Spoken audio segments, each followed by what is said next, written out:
Bonjour à tous. Alors non, je ne suis pas encore partie. Je suis en train de me préparer tranquillement puisque je reste encore en région parisienne jusqu'au 25 octobre à peu près. Et la destination, la première destination choisie est, roulement de tambour, l'Ardèche. Je vais passer mon mois de novembre en Ardèche. Donc si vous êtes dans le coin là-bas et que vous avez envie qu'on se rencontre, eh ben, ce sera avec grand plaisir pour un soin, pour un accompagnement, une lampe Pandora, organiser un atelier, organiser une conférence sur la présence consciente ou que sais-je. Avec grand plaisir, n'hésitez pas à me contacter. Alors pour l'instant, je suis encore en région parisienne, donc pour quelques jours. Et aujourd'hui, j'avais envie de vous faire une vidéo sur le choix, sur la manière d'orienter sa vie en conscience. Je sais bien qu'on est nombreux en ce moment à vivre des transformations assez profondes et assez importantes, et on se retrouve parfois du coup dans ce genre de contexte confronté à des choix. Donc comment est-ce que je vais orienter ma vie, que ce soit dans mon domaine professionnel, que ce soit au niveau de mes relations, au niveau familial, au niveau personnel, au niveau géographique, hein, par exemple. Voilà, donc je vais partager avec vous quelques pistes de réflexion, quelques clés, quelques éléments pour voilà, enrichir votre réflexion, attirer votre attention vers certains points. Et puis bah, comme d'habitude, vous verrez si ça résonne pour vous. Et puis en deuxième partie de vidéo, je vous partagerai un petit peu moi où j'en suis de ma manière de faire pour orienter ma vie en conscience.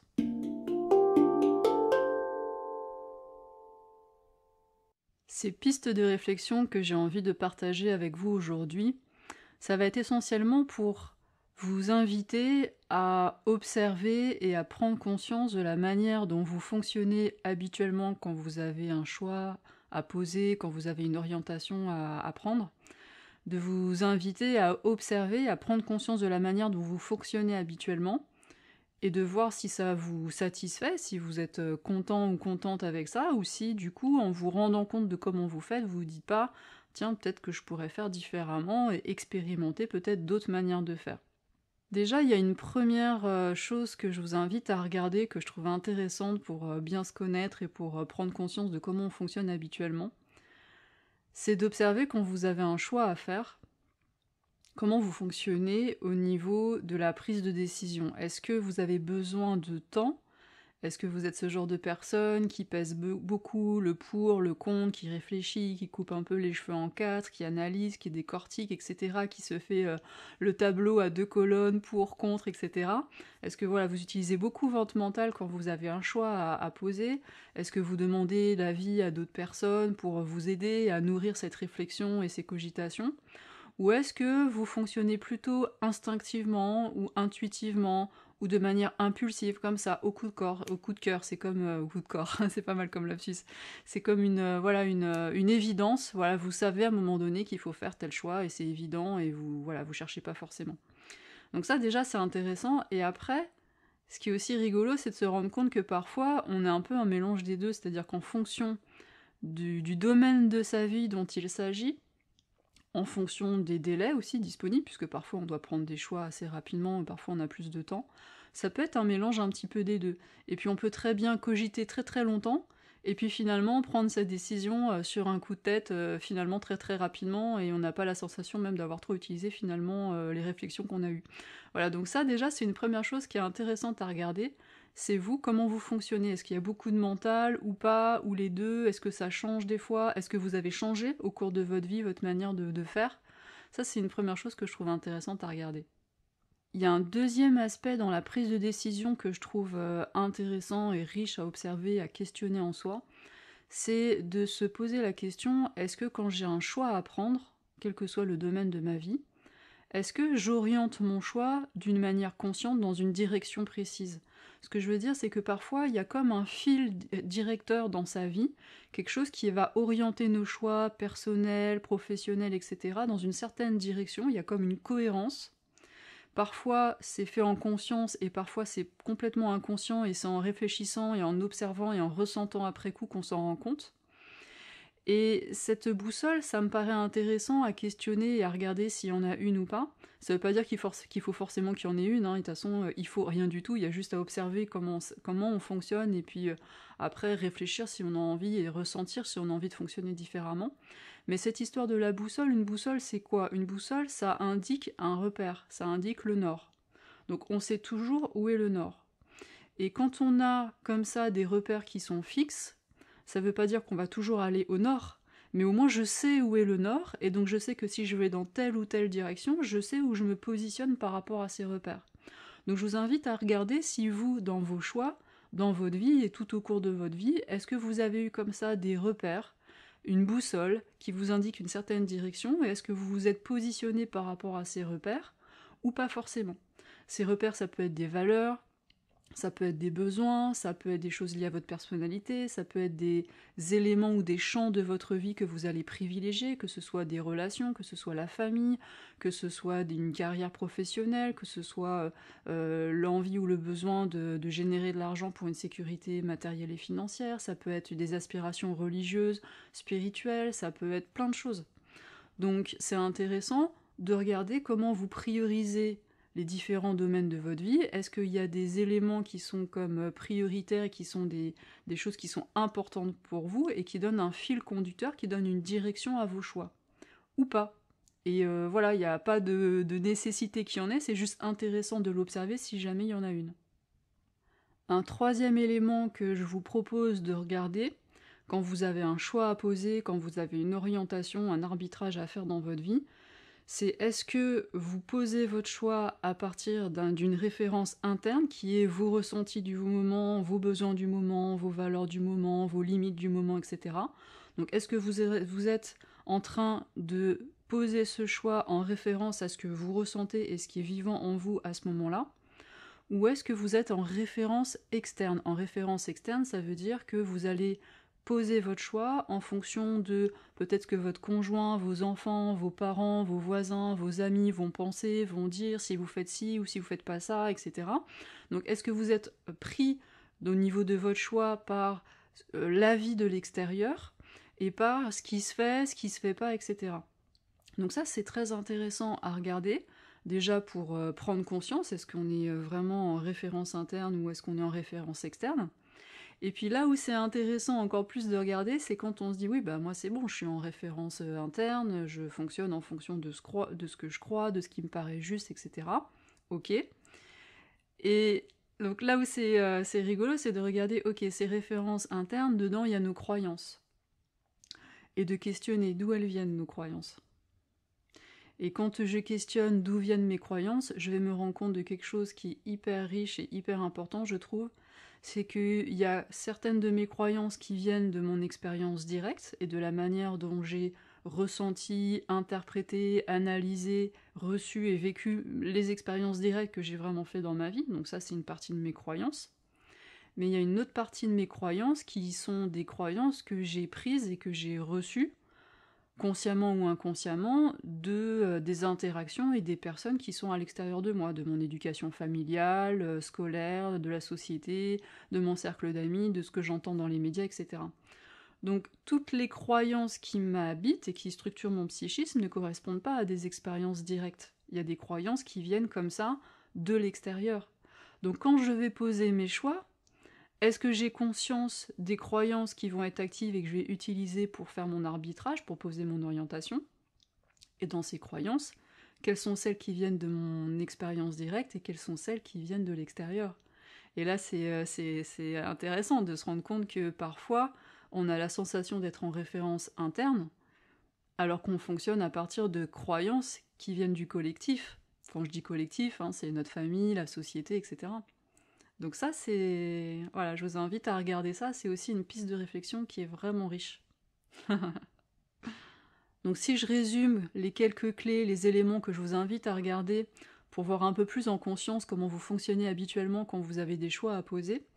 Donc premier élément, est-ce que quand vous posez des choix, vous avez besoin de réfléchir longtemps, d'utiliser beaucoup votre mental? Ou est-ce que vous êtes plus dans l'impulsion, dans l'intuition, dans l'instinctif, etc.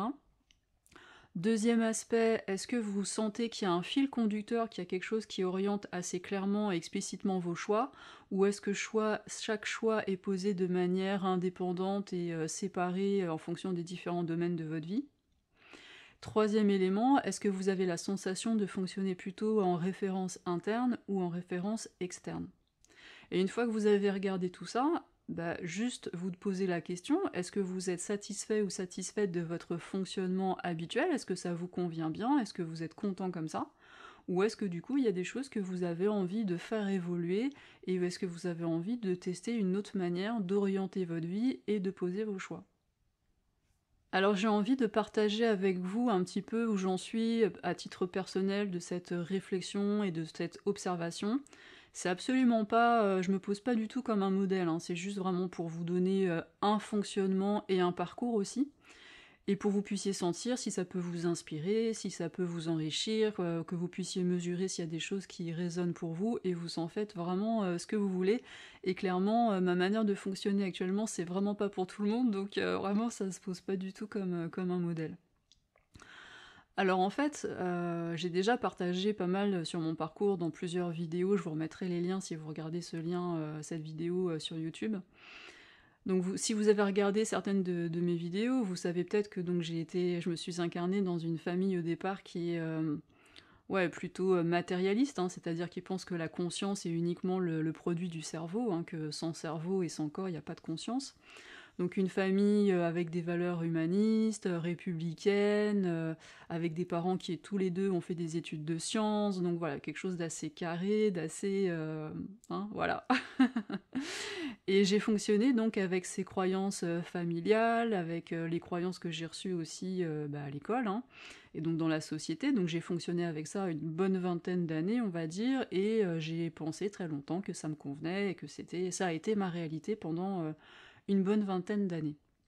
Donc pendant ce temps-là, j'étais quand même plutôt coupée de mon corps, donc j'avais pas vraiment conscience de mon corps, pas trop conscience de mes émotions, même si je savais bien que j'avais cette émotivité, que j'ai toujours été assez sensible, et donc souvent des émotions qui traversent, mais bon, pas trop savoir, pas trop conscience, pas trop savoir quoi en faire, etc. Un mental bien puissant et rapide, et donc on pourrait dire, comme reprendre l'expression de quelqu'un que nous connaissons peut-être, un cerveau sur pattes, hein. Donc ça c'est clair. Et puis voilà, pas trop savoir qui je suis en fait, pas trop de conscience de ce que j'aime, pas trop de conscience de grand chose de ce qui se passe à l'intérieur de moi globalement, on pourrait dire. Donc les choix, je les posais comment? Ben, je les posais en fonction des croyances beaucoup que j'avais reçues de mon éducation, donc des croyances plutôt qui viennent du collectif, et puis un fonctionnement, malgré le fait que j'avais quand même un mental très très puissant et très très présent, un fonctionnement plutôt impulsif, plutôt au coup de cœur, plutôt rapide, plutôt assez spontané, pas forcément toujours très réfléchi. Et puis voilà, quelque chose de pas forcément consciemment orienté, quelque chose d'assez au coup par coup, sans avoir conscience qu'il y ait une orientation ou un fil conducteur, ou pas spécialement de boussole consciente en tout cas. Et puis voilà, donc quelque chose d'assez impulsif et beaucoup assez décalé de mon intériorité quand même, hein. Donc après, il y a eu un cheminement hein, d'une bonne vingtaine d'années où j'ai appris à reprendre possession là, de ce corps, de l'habiter de mieux en mieux, de sentir de mieux en mieux et de plus en plus finement ce qui se passe au niveau de mes sensations, donc physiques, au niveau de mes sensations énergétiques, etc. Apprendre à prendre conscience des émotions, à se laisser traverser, à comprendre tous ces mécanismes et petit à petit à les vivre avec de plus en plus de conscience. Et puis des croyances qui évoluent mais énormément, hein, puisque je suis passée donc à un paradigme maintenant qui n'est plus du tout matérialiste comme vous le savez probablement. Donc je pense et je sais, je sens faire l'expérience que la conscience que je suis n'est pas du tout limitée à ce corps, loin s'en faut, et voilà. Donc quand même un cheminement assez à 180 degrés, assez conséquent pendant plus d'une vingtaine d'années. Alors comment est-ce que je pose mes choix maintenant ? Déjà, Je sens et j'œuvre jour après jour à être toujours davantage présente dans mon corps. C'est pas du H24, mais c'est de mieux en mieux chaque jour, on va dire. Et donc, je sens, et ce qui est important pour moi, c'est vraiment d'être en référentiel interne. Voilà, vraiment, j'aspire à prendre mes décisions, à poser mes choix à partir d'abord de ce que je ressens dans mon corps, en fonction de ce qui se passe pour moi au niveau émotionnel, des pensées qui me traversent, de mes croyances, et je regarde avec le plus de conscience et de discernement et de lucidité possible, hein. Après, c'est pas du 100% évidemment, j'ai mes filtres, j'ai voilà, mes œillères, j'ai tout un tas de choses, hein, mes blocages, mes résistances comme tout le monde, mais bon voilà, j'aspire à avoir le plus de discernement sur les croyances qui vont motiver mes choix, et j'aspire à, voilà, à sentir ce qui se passe à l'intérieur de moi. Donc je suis le plus possible en référence interne. Mais ça ne veut pas dire que je ne vais pas questionner des amis, des personnes qui sont proches et qui sont importantes dans ma vie pour avoir leur avis. Et ce que j'aime bien, c'est quand quelqu'un me donne son avis sur quelque chose, quand je lui ai demandé, c'est de sentir comment ça résonne en moi. Si ce que l'autre me dit, même s'il me dit quelque chose qui est complètement différemment, est-ce que ça me conforte dans ce que je pensais déjà, ou est-ce que ça m'ouvre des perspectives? Et donc je peux rester en référentiel interne, y compris quand je suis en train de questionner quelqu'un pour lui demander son avis. Donc ça déjà c'est quelque chose que je trouve, voilà, qui moi en tout cas m'aide beaucoup. Alors après, je vais pas forcément cogiter pendant 107 ans pour prendre les décisions, puisque en fait ce que j'ai fait c'est que progressivement avec voilà, avec l'observation de comment je fonctionnais, de ce qui fonctionnait le mieux pour moi, et puis des enseignements que j'ai reçus, j'ai petit à petit pris conscience que j'avais une boussole interne et conscientiser l'existence de cette boussole et régler cette boussole en conscience dans une certaine direction. C'est-à-dire que j'ai choisi en conscience quel était le nord, le repère fixe que je voulais utiliser pour cette boussole. Donc après, cette boussole, j'œuvre jour après jour à en prendre davantage conscience et à l'utiliser de mieux en mieux. Ça veut pas dire que j'y arrive tout le temps, ça veut pas dire que je perçois toujours clairement ce que ça m'indique, mais je sens que je progresse et que j'y arrive quand même de mieux en mieux, et c'est quand même de plus en plus clair pour moi. Alors qu'est-ce que c'est que cette boussole ? Cette boussole, comme maintenant je suis dans un paradigme qui n'est pas matérialiste, cette boussole c'est quoi ? C'est tout simplement, alors c'est simple, ça veut pas dire que c'est facile toujours à vivre, mais cette boussole c'est la conscience de la vie en moi. Donc quand j'ai un choix à poser, quand j'ai une orientation à donner dans ma vie, j'aspire et je fais de mon mieux pour être le plus présente possible dans mon corps, vraiment pour me poser, pour respirer, pour me mettre dans mes points d'appui, me mettre dans ma respiration, etc. et écouter les sensations de mon corps. Et je prends le temps qu'il faut pour ça. Et puis j'observe au niveau émotionnel ce qui se passe, j'observe au niveau de mes pensées ce qui se passe, etc. Et puis ensuite je pose ma question, où j'imagine que, alors parfois c'est des choix où il y a plusieurs possibilités, donc je teste, première possibilité, je me relie à cette première possibilité et je regarde comment c'est dans mon corps, est-ce que ça s'ouvre, est-ce que ça se ferme, est-ce qu'il y a des tensions, comment devient ma respiration, comment ça se passe au niveau émotionnel, est-ce qu'il y a des pensées, est-ce qu'il y a comme des informations, des choses qui me traversent quand je me relie à cette possibilité-là, donc j'observe et je prends le temps qu'il faut pour ça. Et puis après, je reviens, on va dire, dans un état neutre et je check la deuxième possibilité et je refais le même processus. Et s'il y a 3, 4, 5 possibilités, je check toutes les possibilités et je regarde à chaque fois comment c'est pour moi. Et je peux aussi poser la question, est-ce que ça c'est vraiment la meilleure solution pour moi ? Est-ce que c'est le meilleur chemin pour moi, celui qui va être voilà, le plus agréable, etc. Et je regarde si dans mon corps il y a une ouverture, quelque chose qui pour moi veut dire que c'est oui, ou si est-ce que je sens que ça se contracte, que ça se ferme, etc. Et donc j'utilise vraiment la conscience de mes sensations corporelles, énergétiques, l'observation de mes émotions, l'observation de mes pensées, etc. pour orienter mes choix en conscience. Donc pour moi, la boussole, c'est ça. Donc vous voyez ce que je veux dire quand je veux dire que ça va pas parler à tout le monde ? Parce que pour utiliser ce genre de boussole-là, ça veut dire que déjà je suis dans un paradigme qui n'est pas matérialiste. Parce que quelqu'un qui est matérialiste, lui dire « Ouais, ben moi j'écoute la vie en moi », quelqu'un qui est matérialiste, qui est très cartésien et rationnel, moi j'ai déjà eu une discussion comme ça avec quelqu'un que j'aime beaucoup, qui est comme ça très cartésien, très rationnel et profondément matérialiste, et cette personne m'a déjà dit « Mais tu sais ce que t'appelles la vie, en fait, en réalité, ça n'existe pas. Hein. » Ça n'existe pas, c'est purement subjectif et abstrait, mais ça n'a pas de réalité. Donc moi, quand on me dit ça, bon, je souris parce que je sais ce que c'est et j'ai passé plus de 20 ans de ma vie dans ce paradigme-là, donc je sais très bien ce que c'est de voir les choses comme ça. Et donc je ne m'offusque pas, je ne le prends absolument pas personnellement, je sais que la personne me parle de sa réalité à elle et je le prends en tant que tel. Mais pour moi, c'est le plus important de toute ma vie, en fait, cette conscience vivante que je sens vibrer dans mon corps, que je sens circuler dans mon corps, et que je sens être là tout autour de moi, et que je vois dans chaque chose, dans chaque personne, dans la lumière, dans les odeurs, dans la terre, quand je marche pieds nus là sur cette terre et que je sens cette terre sous mes orteils, je sens la conscience, je sens cet amour, je sens cette lumière, je sens cette vie. C'est quelque chose d'expérientiel, pour moi c'est très concret en fait. Et vous voyez que c'est très personnel, parce qu'il y a plein de personnes avec qui ça va pas du tout parler. Mais je trouve que c'est intéressant de vous le partager, parce que peut-être vous allez vous rendre compte que finalement vous avez un fonctionnement qui ressemble un petit peu à ça, mais que vous n'en aviez pas forcément conscience. Vous allez peut-être vous dire, bah oui, c'est exactement ce que je fais moi aussi, et donc vous sentirez moins seul. Ou peut-être que ce que je suis en train de vous dire, en fait, c'est juste du chinois et que ça vous parle pas du tout. Et c'est intéressant aussi de se relier au fait qu'il y a des gens qui sont très différents et qui fonctionnent de plein de manières différentes. Alors après, cette manière de poser ses choix, clairement, moi il y a 20 ans, j'aurais jamais fait ça, parce que mon mental, il aurait complètement flippé, et ça suppose d'avoir quand même une certaine confiance dans cette vie qu'on sent en soi. Moi maintenant, quand j'arrive et quand j'ai les moyens à me relier à ça en moi, je sais que je vais être dans la justesse, j'ai confiance en ça. Ça veut pas dire que, après, je vais réussir toujours à orienter ma vie selon ce que je sens sur ce plan-là. Parce que comme tout le monde, j'ai mon mental ego, avec aussi mes croyances, avec mes conditionnements, avec mes filtres, avec mes peurs, etc. Et après, je vais me faire comme je peux, avec ce que je sens qui serait juste au niveau de la vie et de la conscience. Mais un être humain, c'est complexe.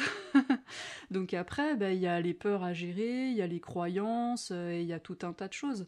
Donc après, moi, je prends ces informations, et puis si je sens qu'il y a des peurs, qu'il y a des manques de confiance, que c'est pas si évident que ça à suivre, je vais aller m'en occuper en introspection. Donc ça va être le processus en 4 étapes dont je vous parle à chaque fois, d'accueil, d'acceptation, de voir s'il y a des choses à pardonner, si ça me relie à des expériences du passé que j'ai besoin de pardonner, et puis après voir si j'ai les moyens de ressentir de la gratitude pour éventuellement ces mémoires et ces expériences du passé qui font que face à cette possibilité que la vie me suggère, à ce choix que la vie m'encourage à poser, si je sens que j'ai peur, c'est qu'il y a peut-être des expériences du passé à guérir. Et donc je fais de mon mieux pour faire ce processus et pour aller guérir ces expériences du passé.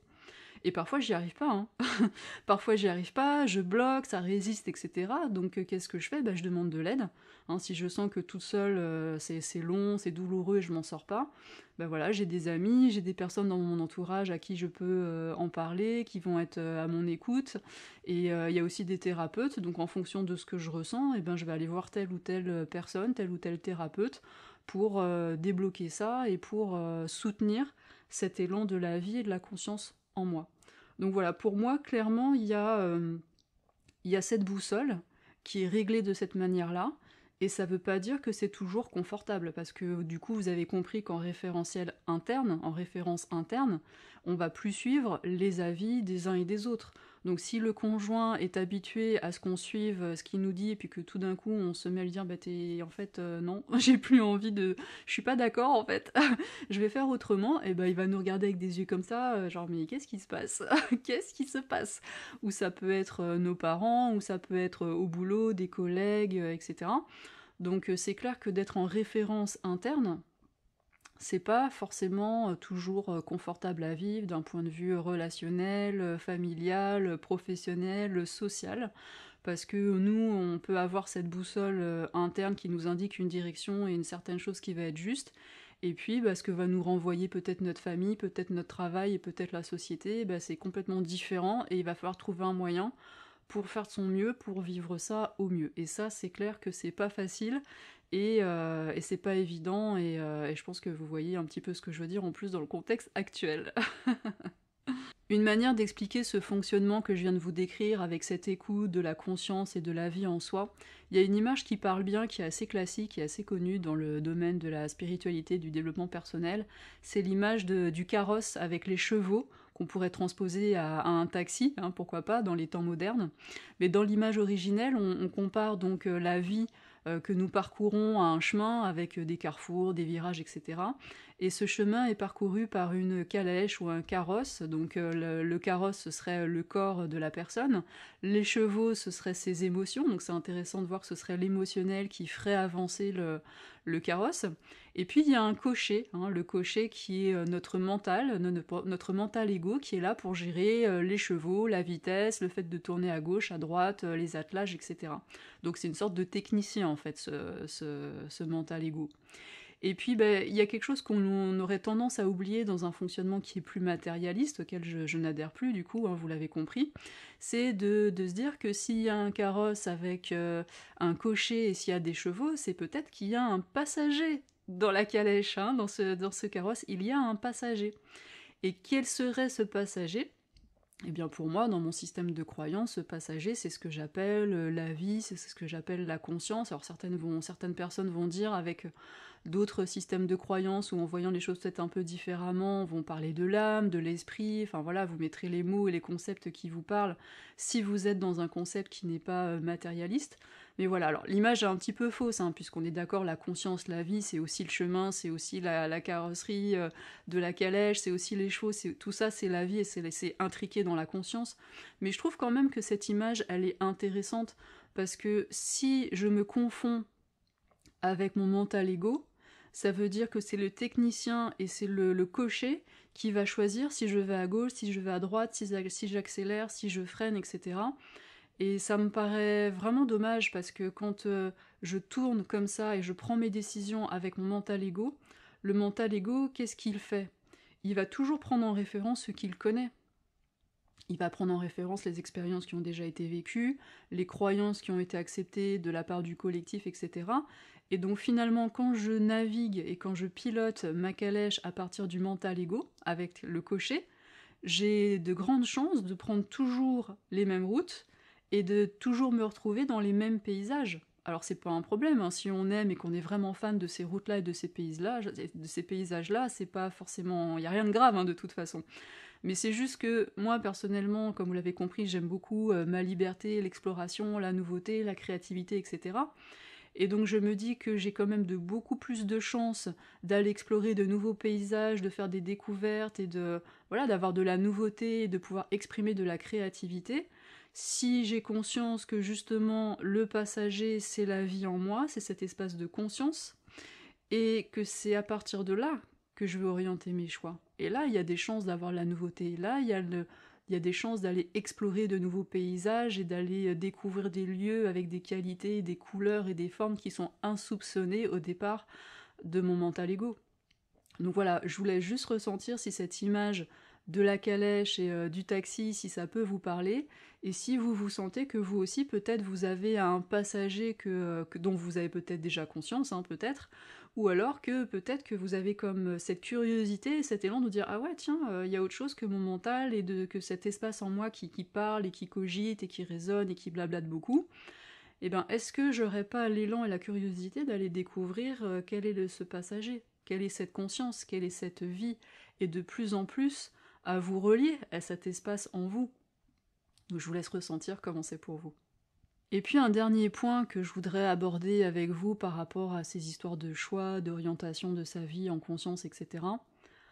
Parfois, il y a aussi, pour moi, dans mon expérience, hein, dans ce que je vous partage de mon expérience personnelle, parfois je mesure aussi qu'il y a à accepter que je ne sais pas. Voilà, parfois je peux avoir des informations, des ressentis, des intuitions, je peux sentir que la vie en moi me pousse dans une certaine direction. Et puis alors parfois, je ne sais pas. Vraiment, je ne sais pas. Par exemple, en ce moment, pour moi, d'un point de vue géographique, c'est plutôt confus. Donc là, je sais que je vais aller en Ardèche le mois prochain, pour le mois de novembre. Est-ce qu'après, j'aurai un autre lieu qui me sera proposé où je pourrais aller explorer une autre région ? Est-ce que je vais me retrouver confinée ? Peut-être que j'irai même pas en Ardèche.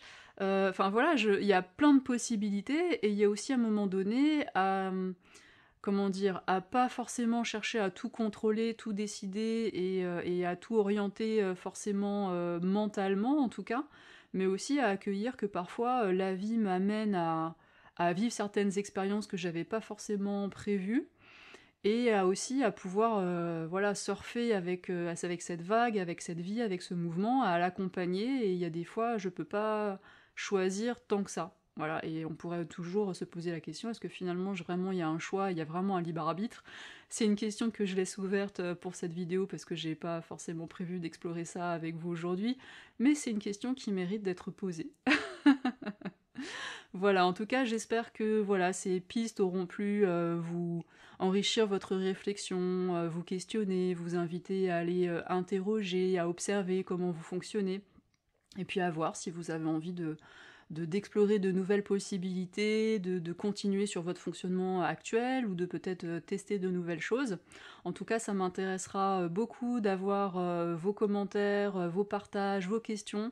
N'hésitez pas à écrire quelques mots sous cette vidéo ou dans ce podcast dans la description juste en dessous. Si ça vous intéresse d'avoir des pratiques pour vous entraîner à développer votre écoute corporelle, de vos ressentis, de vos émotions, à observer vos pensées, je vous mets le lien dans la description des MP3 que vous pouvez aller télécharger sur le site d'Inflorescence, la pratique du stop, des pratiques d'accueil de soi, des pratiques de respiration. Donc voilà, si ça vous intéresse, ces MP3 sont gratuits, donc n'hésitez pas à aller les télécharger sur le site d'Inflorescence. Pour finir, je n'ai pas la date du prochain atelier de partage et pratique de présence consciente du mois de novembre, puisque je ne sais pas encore à 100%, je ne suis pas sûre, pour le coup, de savoir où est-ce que je serai au mois de novembre. Je ne sais pas encore quelle sera la qualité de mon réseau internet, de ma connexion, etc. Donc j'attends de voir un petit peu où tout cela va, et puis je vous tiendrai au courant. Si vous voulez être sûr de ne perdre aucune info et de bien avoir toutes les nouvelles quand elles seront posées et quand ces choix seront posés, je vous invite à vous inscrire à la newsletter, comme ça on reste en connexion de manière plus sûre et vous serez sûr d'avoir toutes les informations. Voilà, écoutez, je vous embrasse bien fort, je vous dis à très bientôt pour une prochaine vidéo, prenez bien soin de vous, bye bye.